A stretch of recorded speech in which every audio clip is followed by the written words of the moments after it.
الحمد لله نحمده ونستعينه ونستغفره ونؤمن به ونتوكل عليه ونعوذ بالله من شرور أنفسنا ومن سيئات أعمالنا من يهده الله فلا مضل له ومن يضلل فلا هادي له وأشهد أن لا إله إلا الله وحده لا شريك له وأشهد أن محمدا عبده ورسوله يا أيها الذين آمنوا اتقوا الله حق تقاته ولا تموتن إلا وأنتم مسلمون يا أيها الناس اتقوا ربكم الذي خلقكم من نفس واحدة وخلق منها زوجها وبث منهما رجالا كثيرا ونساء واتقوا الله الذي تساءلون به والأرحام إن الله كان عليكم رقيبا يا أيها الذين آمنوا اتقوا الله وقولوا قولا سديدا يصلح لكم أعمالكم ويغفر لكم ذنوبكم ومن يطع الله ورسوله فقد فاز فوزا عظيما أما بعد فإن خير الحديث كتاب الله وخير الهدي هدي محمد صلى الله عليه وسلم وشر الأمور محدثاتها وكل محدثة بدعة وكل بدعة ضلالة وكل ضلالة في النار أعوذ بالله من الشيطان الرجيم بسم الله الرحمن الرحيم قاف والقرآن المجيد بل عجبوا أن جاءهم منذر منهم فقال الكافرون هذا شيء عجيب أإذا متنا وكنا ترابا ذلك رجع بعيد قد علمنا ما تنقص الأرض منهم وعندنا كتاب حفيظ بل كذبوا بالحق لما جاءهم فهم في أمر مريج أفلم ينظروا إلى السماء فوقهم كيف بنيناها وزيناها وما لها من فروج والأرض مددناها وألقينا فيها رواسي وأنبتنا فيها من كل زوج بهيج تبصرة وذكرى لكل عبد منيب ونزلنا من السماء ماء مباركا فأنبتنا به جنات وحب الحصيد والنخل باسقات لها طلع نضيد رزقا للعباد وأحيينا به بلدة ميتا كذلك الخروج كذبت قبلهم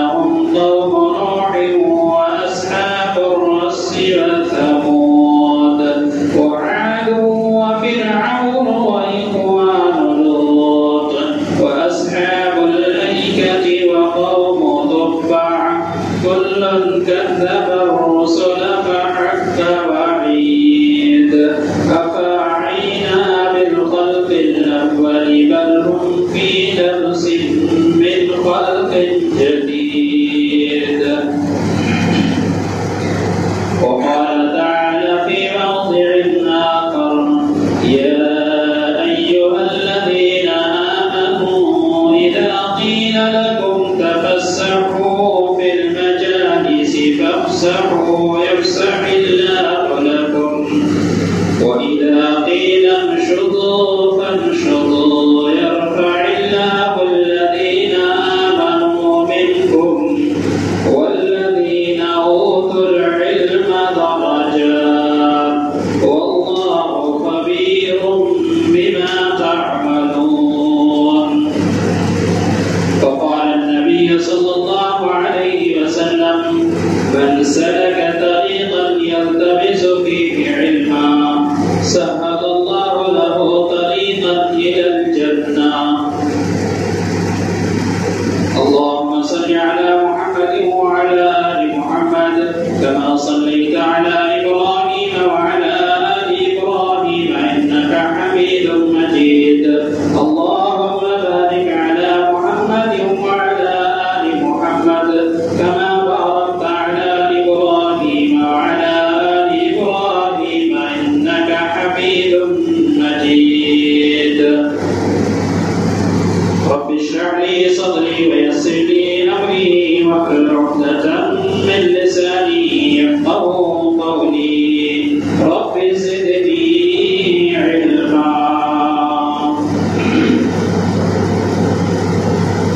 حاضرین جمعہ، بزرگان دین و ملت، نوجوانان اسلام، تمام قسم کی تعریفات، حمد و ثنا، کبریائی اور بڑائی اس رب العالمین کے لیے ہے جو خالق کائنات، مالک ارض و سما ہے، جس نے ہم بنی کا انسان کو اشرف المخلوقات بنا کر اس کائنات میں بھیجا اور ہماری رشد و ہدایت کے لیے انبیاء کرام علیہم السلام کو مبعوث کیا۔ بعدہ درود و سلام نازل ہو تمام انبیاء کرام علیہم السلام پر، خصوصاً نبی آخر الزمان جناب محمد رسول اللہ صلی اللہ علیہ وسلم پر۔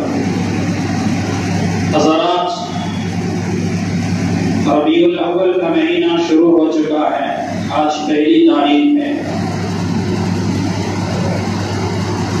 یہ ربیع الاول کا مہینہ جس پہ اللہ کے نبی جناب محمد رسول اللہ صلی اللہ علیہ وسلم کی پیدائش ہے، آپ پیدا ہوئے، اور یہی وہ مہینہ جس میں آپ کا انتقال بھی ہوا، اور آپ صلی اللہ علیہ وسلم کی بعثت، آپ کی پیدائش کو اللہ سبحانہ و تعالیٰ نے کفر و شرک، ظلم و زیادتی کی تاریکیوں کو مٹانے کے لیے کیا، اور آپ علیہ السلام امی تھے، نہیں جانتے تھے، لیکن اللہ سبحانہ و تعالیٰ نے آپ علیہ السلام کو پڑھنا سکھایا،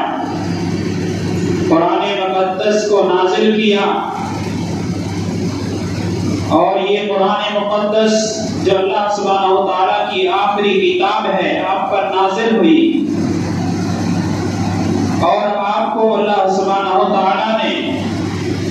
یہ کتاب دیا کہ لوگوں کو پڑھ کر سنایا جائے اور انہیں اس کی تعلیم دی جائے۔ جو آیت کریمہ سورہ مجادلہ سے تلاوت کی گئی ہے، جس آیت میں اللہ سبحانہ و تعالیٰ نے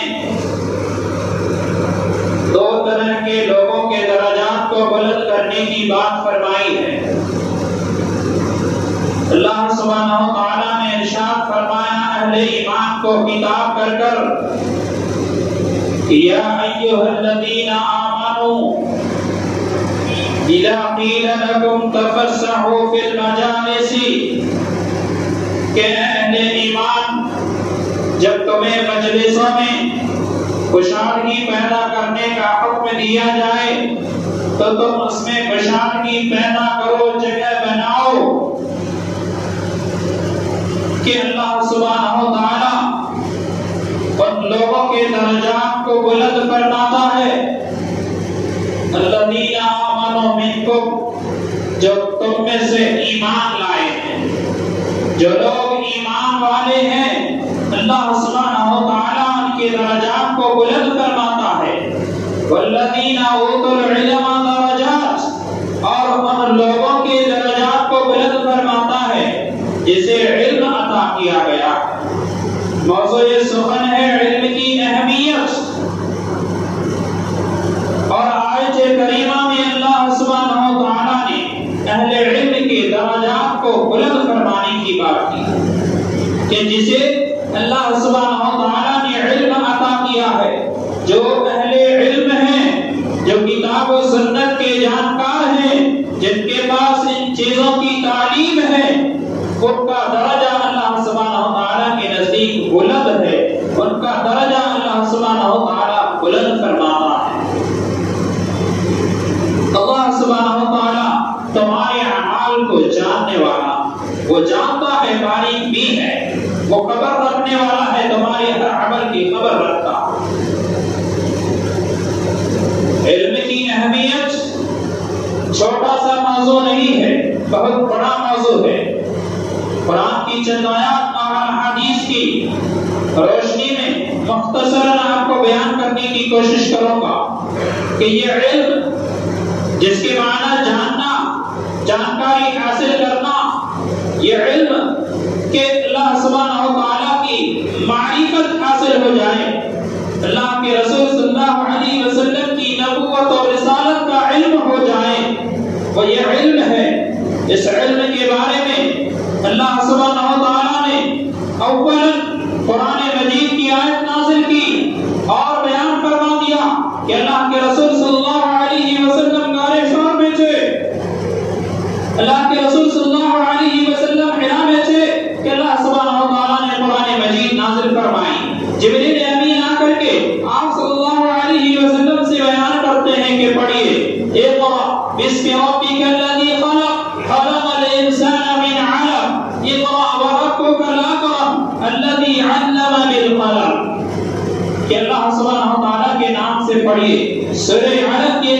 ابتدائی 5 آیات لے کر کے اترے جبرائیل علیہ السلام اور اللہ کے رسول صلی اللہ علیہ وسلم سے کہنے لگے پڑھیے۔ آپ صلی اللہ علیہ وسلم نے کہا ما انا بقاری، میں پڑھا ہوا نہیں ہوں، مجھے پڑھنا نہیں آتا ہے۔ جبرائیل علیہ السلام نے آپ کو دبوچا، پھر دبوچا، پھر دبوچا، آپ نے کہا مجھے پڑھنا نہیں آتا ہے، کہ آخرکار آپ صلی اللہ علیہ وسلم کی زبان سے آیت کریمہ طاری ہو جاتی ہے اور آپ صلی اللہ علیہ وسلم پڑھنا شروع کر دیتے ہیں۔ اقرأ باسم ربک الذی خلق، خلق الانسان من علق، اقرأ وربک الاکرم الذی علم بالقلم، علم الانسان ما لم يعلم، کہ پڑھیے اپنے رب کے نام سے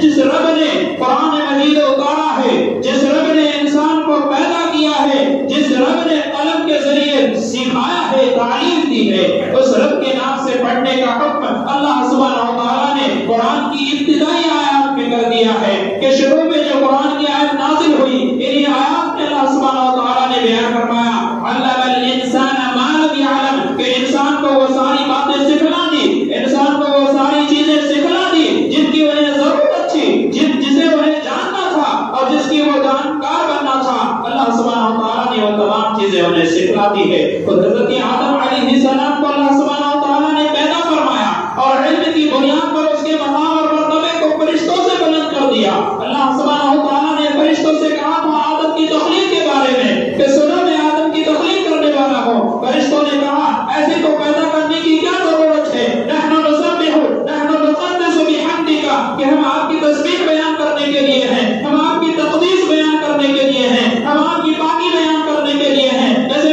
پیدا کرنے کی کیا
لہذا بس جدو تم لوگ کیا کرو سجدہ کرو. فرشتے سجدہ نہیں ہو گئے. علم کا مقام اس قدر ہے کہ فرشتے جھک گئے. فرشتوں کو جھکا دیا اللہ سبحانہ و تعالیٰ نے حکم دیا کہ جھکو سجدہ کرو. اس لیے کہ اس کے پاس علم ہے. علم کا مقام اور مرتبہ ہوتا ہے. لیکن وہ ابلیس نے تکبر کیا, گھمنڈ کیا اور اس کے آگے جھکا نہیں. بہرحال آدم علیہ السلام کی اس واقعے سے ہمیں اس بات کا علم ہو جاتا ہے کہ اللہ سبحانہ و تعالیٰ نے علم کا مقام اور مرتبہ رکھا ہے. جب علم کا مقام ہے, علم کا مرتبہ ہے, تو علم والوں کا بھی مرتبہ ہے. اللہ سبحانہ و تعالیٰ نے ارشاد فرمایا الذین یعلمون والذین لا یعلمون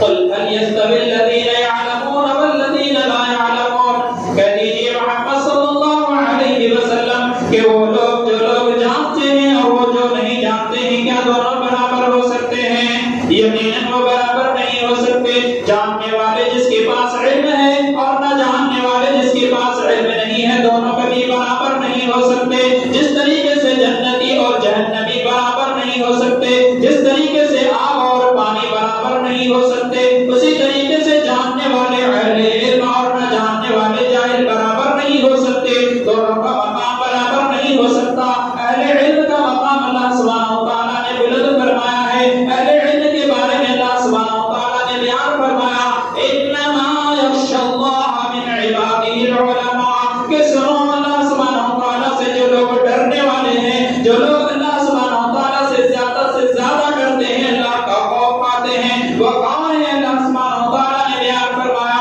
انما یخشی اللہ من عبادہ العلماء. کہ اللہ سبحانہ و تعالیٰ سے ڈرنے والے اس کے بندوں میں علماء ہیں, علم کے جاننے والے ہیں.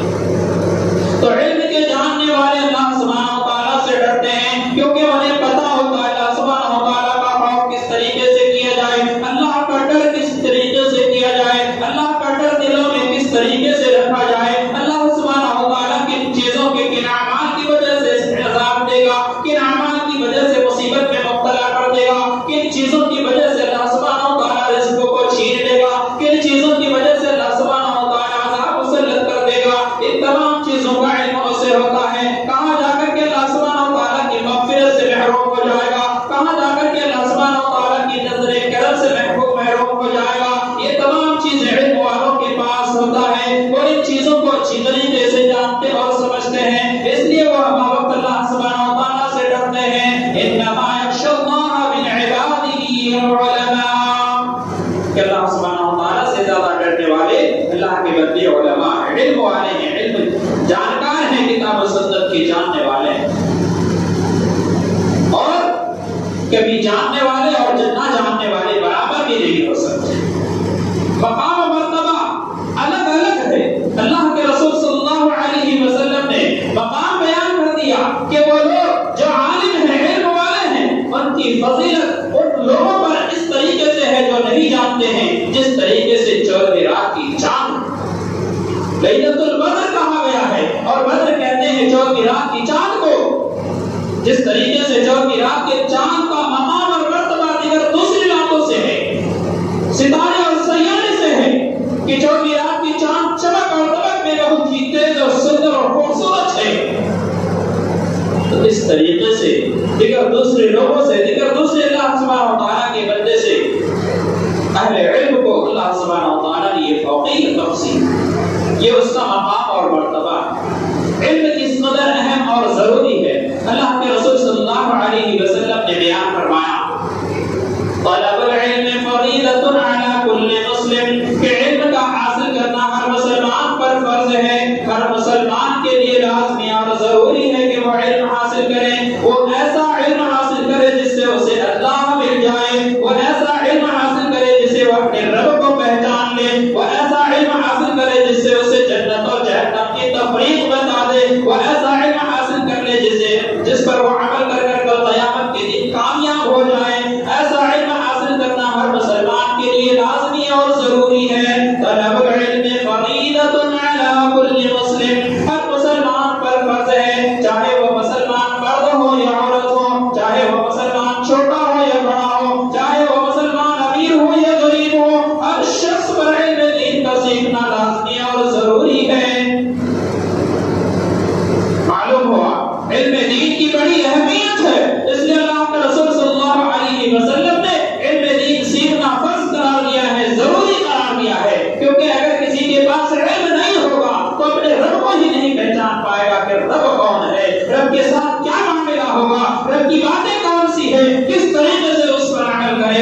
یہ ساری چیزوں سے وہ دورہ رہے گا، وہ جن چیزوں کے بارے میں جانکاری انہیں نہیں رہے گی تو عمل نہیں کر پائے گا، اور جب عمل نہیں کر پائے گا تو وہ شخص کامیاب نہیں ہوگا۔ اور اللہ کے رسول صلی اللہ علیہ وسلم اپنی امت کے بارے میں کس قدر فکر رکھتے تھے کہ اللہ کے رسول صلی اللہ علیہ وسلم انہیں ہر طریقے کی برائیوں سے، ہر طریقے کے نقصان سے بچانے کی ہم آپ کوشش کرتے ہیں۔ تو یہ ایک فائدے کی چیز ہے، ایک شخص علم حاصل کرے گا تو علم حاصل کر کر وہ کون سا مقام حاصل کر سکتا ہے، اور نہیں کرے گا تو اسے کیا نقصان ہو سکتا ہے۔ اللہ کے رسول صلی اللہ علیہ وسلم نے ارشاد فرمایا من سلک طریقا یلتمس فیہ علما سہل اللہ له طریقا الی الجنہ، کہ جس شخص نے کوئی ایسا راستہ اختیار کرا جس راستے میں اس نے علم دین سیکھنے کی کوشش کی، من سلک طریقا یلتمس فیہ علما سہل اللہ له طریقا الی الجنہ، تو اللہ سبحانہ و تعالی اس شخص کے لیے جنت کا راستہ آسان کر دیتا۔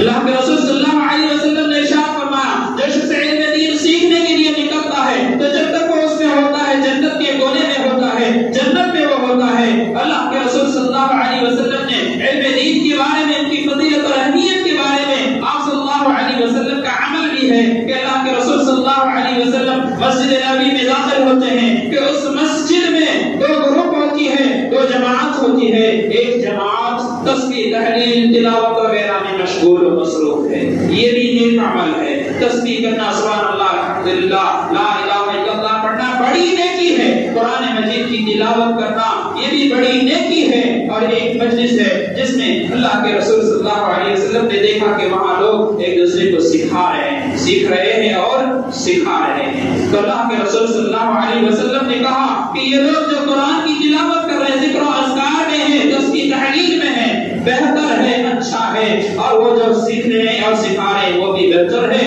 اللہ کے رسول صلی اللہ علیہ وسلم سیکھنے اور سکھانے والی مجلس میں جا کر بیٹھے اور آپ نے کہا انا بعثت معلما، کہ میں معلم بنا کر بھیجا گیا ہوں، میں سکھانے والا بنا کر بھیجا گیا ہوں۔ پتہ یہ چلا کہ اللہ کے رسول صلی اللہ علیہ وسلم معلم ہے، سکھانے والے ہیں، اور سیکھنے سکھانے والے کا مقام اور مرتبہ بھی اس حدیث سے بیان ہوتا ہے کہ آپ بذات خود معلم ہیں اور آپ نے سکھایا، تعلیم دی۔ قرآن مجید میں آپ کی بعثت کا مقصد بھی اللہ سبحانہ و تعالیٰ نے بیان فرمایا وَيُعَلِّمُهُمُ الْكِتَابَ وَالْحِكْمَةَ، کہ آپ صلی اللہ علیہ وسلم ان کو کیا کرتے ہیں؟ کتاب کی اور حکمت کی تعلیم دیتے ہیں، انہیں سکھاتے ہیں۔ تو آپ صلی اللہ علیہ وسلم معلم ہیں، سکھانے والے ہیں، آپ نے سکھایا ہے تو سکھانے والے کا بڑا مقام اور مرتبہ ہے، اور سیکھنے والے سکھانے والے ان دونوں کا مقام اللہ کے رسول صلی اللہ علیہ وسلم نے بیان فرمایا۔ اور خاص طور پہ وہ لوگ جو کتاب اللہ کو سکھاتے ہیں، جو قرآن مجید کی تعلیم دیتے ہیں اور قرآن مجید سیکھتے ہیں، اس کے بارے میں اللہ کے رسول صلی اللہ علیہ وسلم نے ارشاد فرمایا خیرکم من تعلم القرآن وعلمہ، کہ تم میں سے بہترین شخص وہ ہے جس نے قرآن مجید کو سیکھا اور اسے سکھایا، قرآن مجید کو پڑھا اور اسے پڑھایا، قرآن مجید کی تعلیم حاصل کی، وہ لوگ بہترین ہیں۔ خیرکم من تعلم القرآن وعلمہ، بہترین ہے، سب سے زیادہ بہتر ہے۔ خیر کا لفظ عربی میں اس پہ تفضیل کا صیغہ ہوتا ہے، اور بہترین جو چیزیں ہیں ان تمام چیزوں کے مقابلے میں سب سے بہتر لوگ ہیں قرآن مجید سیکھنے والے اور سکھانے والے، قرآن کی تعلیم لینے والے اور قرآن کی تعلیم دینے والے، یہ بہترین لوگ۔ اور قرآن مجید کا سیکھنا اور سکھانا اپنے اور اپنے بچوں کو اور اپنی اولاد کو ان چیزوں کی تعلیم دینا اس قدر ضروری ہے، اور جو لوگ دیتے ہیں اس کی بھی کتنی بڑی اہمیت ہے۔ اللہ کے رسول صلی اللہ علیہ وسلم نے ایک حدیث میں بیان فرمایا کہ جس شخص کے پاس کوئی دو بہنیں ہیں یا ان کی بیٹیاں ہیں، ان کی بہترین پرورش و برداشت کرتے ہیں، ان کی بہترین تعلیم و تربیت کا انتظام کرتے ہیں، تو اللہ کے رسول صلی اللہ علیہ وسلم اس کا ٹھکانہ جنت بتاتے ہیں کہ ایک شخص ان کے پاس لڑکیاں ہیں، بیٹیاں ہیں، اور ان کی تعلیم و تربیت سے آراستہ و پیراستہ کرتے ہیں، ان کی تعلیم و تربیت کا خیال رکھتے ہیں، تو خاص طور پر اللہ کے رسول صلی اللہ علیہ وسلم نے بیٹیوں کی بات کری ہے، بہنوں کی بات کری ہے، تو آپ صلی اللہ علیہ وسلم بیان فرماتے ہیں کہ ان لوگوں کے، ان بیٹیوں کے، ان بہنوں کی تعلیم و تربیت کا خیال رکھنے والے جنت میں ہوں گے۔ آج معاشرے میں اپنی بیٹیوں کو یا تو بوجھ سمجھا جاتا ہے،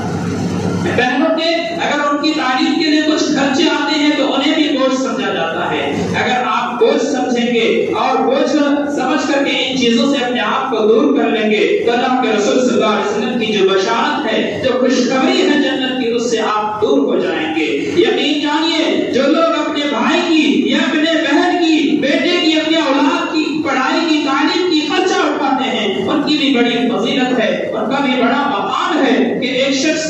اللہ کے رسول صلی اللہ علیہ وسلم سے آ کر کے یہ شکوہ کیا کہ اللہ کے رسول صلی اللہ علیہ وسلم یہ جو ہے پڑھتا رہتا ہے اور ان کی تعلیم کا خرچہ مجھے دینا پڑتا ہے اور اتنی سب کچھ ہمیں برداشت کرنا پڑتا ہے، انہیں بھی خرچ کرنا چاہیے، انہیں بھی کمانا چاہیے اور انہیں بھی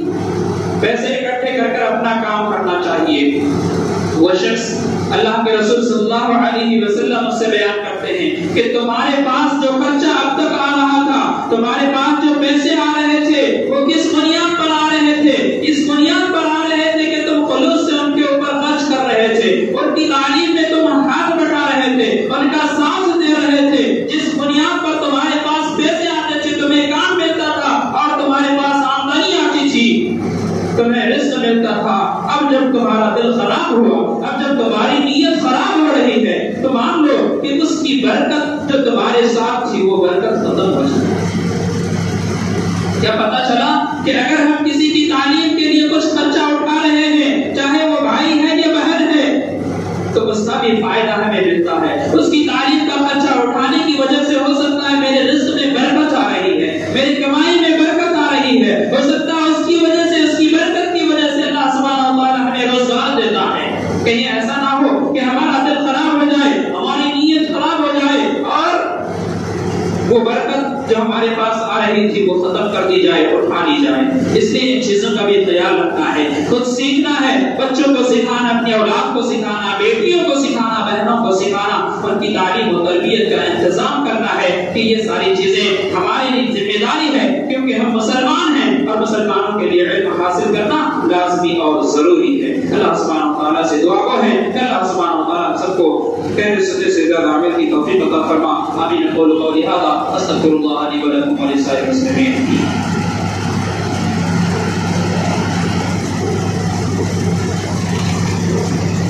الحمد للہ وکفا وسلام علی عبادہ الذین اصطفى، اما بعد۔ حاضرین، جس قدر آپ نے علم کی اہمیت، علم کی فضیلت اور اس کے مقام اور مرتبے کو دیکھا تو یقیناً علم کا بڑا مقام ہے اور یہ علم اہل علم سے جڑا ہوا ہے، یہ علم اہل علم سے جڑا ہوا ہے، عالموں کے ساتھ جڑا ہوا ہے، کیونکہ اللہ کے رسول صلی اللہ علیہ وسلم نے علماء کو انبیاء کا وارث بنایا۔ العلماء ورثۃ الانبیاء، کہ جو علماء ہیں وہ انبیاء کے وارث ہیں، اور انبیاء کے وارث علم کے ہیں، دوسری دینار و درہم کے وارث نہیں بنائے گئے ہیں، وہ علم کے وارث بنائے گئے ہیں کہ علماء ورثۃ الانبیاء، انبیاء کے وارث ہیں، ان کے پاس علم ہوتا ہے اور انہیں علم ان کے پاس سے حاصل کرنا، ان کے پاس سے لینا ہر مسلمان کی ذمہ داری ہے کہ وہ علم علماء سے حاصل کرے، کیونکہ علم کا جو خزانہ ہے، علم کا جو دریا ہے، علم کا جو سمندر ہے وہ علماء کے پاس ہے۔ علماء سے یہ علم حاصل کیا جائے، اسی میں تسلی ہے، اسی میں اچھائی ہے اور اسی میں بہتری ہے، کیونکہ علم جس کے پاس ہے اسی سے حاصل کیا جائے، جس خزانے میں ہے اس خزانے سے لیا جائے، کہیں ایسے چلتے پھرتے وہاں سے علم لینا اتنا معتبر نہیں ہے جتنا کہ اللہ کے رسول صلی اللہ علیہ وسلم کے فرمان کے مطابق کہ ایک معلم ہے، معلم سے اپنے استاد سے کوئی علم حاصل کرتا ہے، استاد سے علم سیکھتا ہے، جتنا معتبر ہے وہ کسی دوسری سے سیکھنا معتبر نہیں ہے۔ اس لیے علم حاصل کیا جائے اور علماء سے حاصل کیا جائے، علماء کی نگرانی میں علم حاصل کی جائے، علماء کی نگرانی میں تعلیم دی جائے تو یقیناً یہ تعلیم دینا، تعلیم لینا دونوں کام خیر و بھلائی میں ہوں گے۔ اگر ان سے علماء دور ہیں، اگر علماء کو دور رکھ کر کے، علماء سے دور رہ کر کے علم حاصل کرنے، اس میں ترقی کرنے اور کامیابی کی کا خواب دیکھا جائے تو یقیناً اس میں خامیاں ہوں گی۔ اللہ سبحانہ و تعالیٰ سے ہم دعا کو ہیں کہ اللہ سبحانہ و تعالیٰ ہم سب کو علم حاصل کرنے کی توفیق عطا فرما۔ اللہ سبحانہ و تعالیٰ ہم سب کو کتاب و سنت کے علم حاصل کرنے کی توفیق عطا فرما۔ اللہ سبحانہ و تعالیٰ ہمیں جو بے علم ہیں، جو جاہل ہیں، جو قرآن پڑھنا بھی ابھی تک نہیں جانتے، اللہ سبحانہ و تعالیٰ ہمیں قرآن مجید کی تعلیم کی توفیق عطا فرما اللہ سبحانہ و تعالیٰ قرآن سمجھنے کی توفیق عطا فرما اللہ سبحانہ و تعالیٰ ہماری زندگی میں ہم سب کو کامیابی عطا فرما اللہ سبحانہ و تعالیٰ جو لوگ نماز سے دور ہیں نماز سے قریب کر دے اللہ سبحانہ و تعالیٰ جو لوگ بیمار ہیں انہیں شفا کاملہ عطا فرما اللہ سبحانہ و تعالیٰ جو پریشان حال ہیں ان کی پریشانیوں کو دور فرما اللہ سبحانہ و تعالیٰ جو اس دنیا سے رخصت ہو چکے ہیں اللہ سبحانہ و تعالیٰ ان کے ساتھ رحم و کرم کا معاملہ فرما اللہ سبحانہ و تعالیٰ سب جب تک زندہ ہیں اللہ ایمان اسلام کی حالت میں زندہ رکھ جب ہمارا خاتمہ ہو تو ایمان اسلام کی حالت میں ہو آمین تقبل یا رب العالمین اقول قولی ھذا استغفر اللہ لی ولکم ولسائر المسلمین سبحان رب العزة عما یصفون وسلام علی المرسلین والحمد للہ رب العالمین.